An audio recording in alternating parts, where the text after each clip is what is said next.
The news drought is real, but we are still going to answer your questions about Apple. This is iCave Answers. Want the latest Apple news, leaks and rumours? Subscribe and ring the bell. First up, James Apple asks, when will the Apple Silicone Mac Pro get released? Is it going to be this year or early next year? Ross Displayman said that the Pro display is getting delayed. And as always, it's really difficult to know with this kind of thing. I have a feeling we might be looking at early next year if it's going to have M2 based chips inside. If it's going to be M1 based, then they're actually going to use like a pair or four M1 Maxes basically, or M1 Ultras even. Maybe we could get 4 M1 Ultras in a Mac Pro. That thing would be expensive, but it'd be pretty baller. But yes, it does look like the display is the thing that's kind of holding this back at the moment. But if it is the display that's holding it back, then we're almost certainly getting M1 Ultra / Max inside, which means that people are going to be less excited about it in the first place. So it's very difficult to know at this point. I would say it's probably going to be around spring or maybe WWDC next year, but I think that we are going to get our MacBook Pros with M2 Pro and Max this October time, and then also I still think we're going to be getting the M2 Mac Mini and M2 Pro Mac Mini and M2 iMac and M2 Pro iMac, probably all coming at the same time, and that won't be an iMac Pro, that will be an M2 Pro in an iMac. I don't think we're going to get iMac Pros, even though Mark Gurman has been saying that he thinks we are. Still don't agree with you, Mark. Sorry, pal. You also thought we were getting flat-sided Apple Watches last year. Next up, James Apple asks, will you upgrade to the iPhone 14 Pro Max with the purple colour? I don't actually know what I'm going to do iPhone-wise this year. I want to see what's going on camera-wise, because obviously camera is the main thing that matters to me in an iPhone. This show is all shot on iPhone. We use Filmic Pro to video this. I use the iPad as a remote for it, and that's kind of how this show works. So the camera is the most important thing to me. I'm actually thinking maybe I go for the Pro, not the Pro Max, but I'm also open to the regular iPhone if it's, you know, if it's actually going to do what I need it to do. I'm not actually 100% sure I need a Pro iPhone, but if purple is available, purple will make a big difference to me. And James Apple asks, will you get into shooting ProRES video on the iPhone 14 Pro Max? And again, I would say that this is a tricky one because, number one, probably not.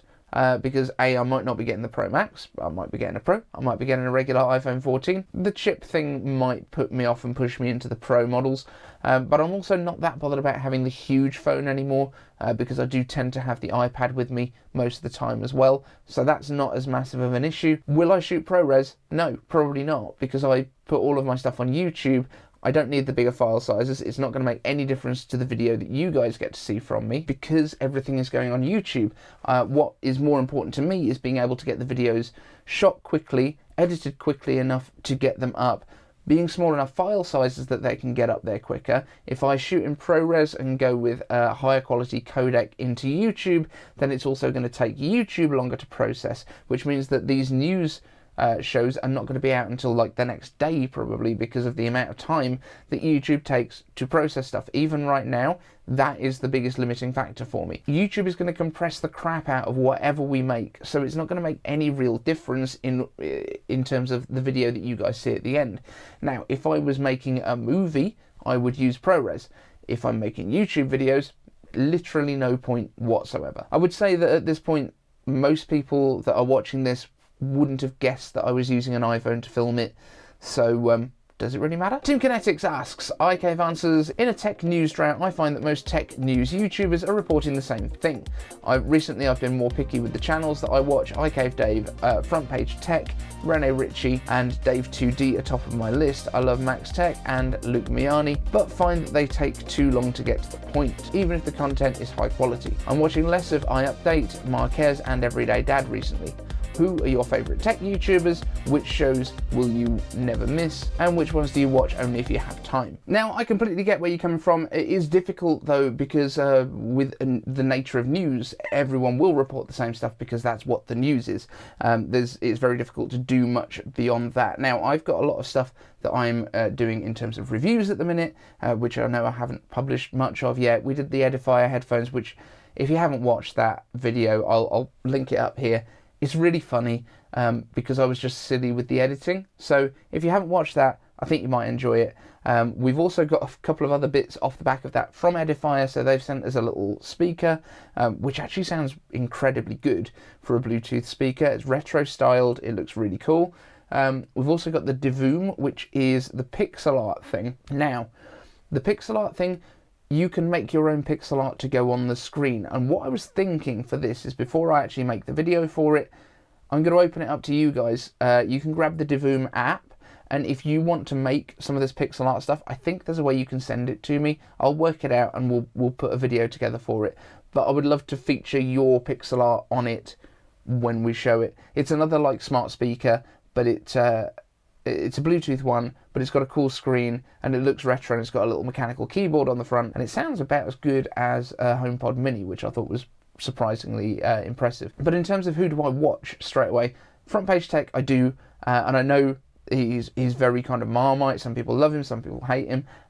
I think he's really entertaining, and he justifies everything that he puts out. So I'm with him for John, and he's always supported the show as well. Who else do I always watch? I do always watch Luke Miani's stuff, because Luke's videos are a little bit more technical on the deeper side of things, and certainly more Mac focused, which we do a lot of on this channel. Other than that, I do tend to watch iUpdate straight away. Genius Bar I will watch every week as soon as it comes out. I really enjoy that show. I love the dynamic between the two guys. I just think it's really entertaining. Other than that, like, I know Renee is going to be doing a lot less YouTube stuff around Apple. Is going to be more kind of overall tech focused because of his new role at YouTube, and congratulations to Renee.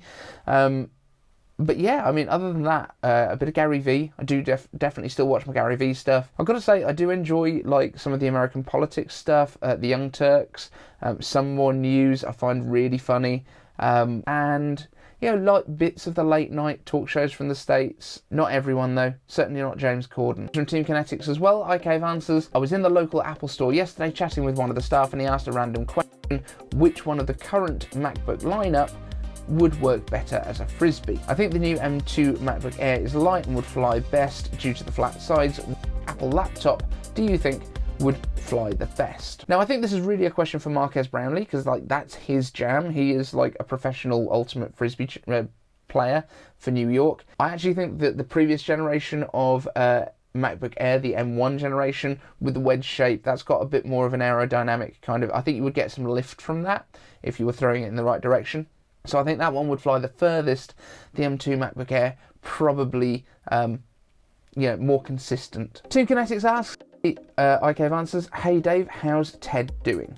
So Ted is my little boy. For anyone that needs the context on this, Ted is my youngest son. He is 5.5, and when he was just turned 2, he was diagnosed with leukemia. He has now finished all of his treatment. He has come out, he is in remission. He's got rid of his tube, and in fact on Sunday he did his first dance show. So he did a ballet and tap show, so we all went to watch him, and he was awesome, like really impressive. I will see if I can get a little clip of that once we get the video from it. But yeah, he's doing really, really well. In fact, he wanted to say hi. Hello, how are you doing? You good? What did you do on Sunday? A show of dancing. Were you super cool? And what was your costume? Rockers. Rockers, yeah. Say bye. Bye.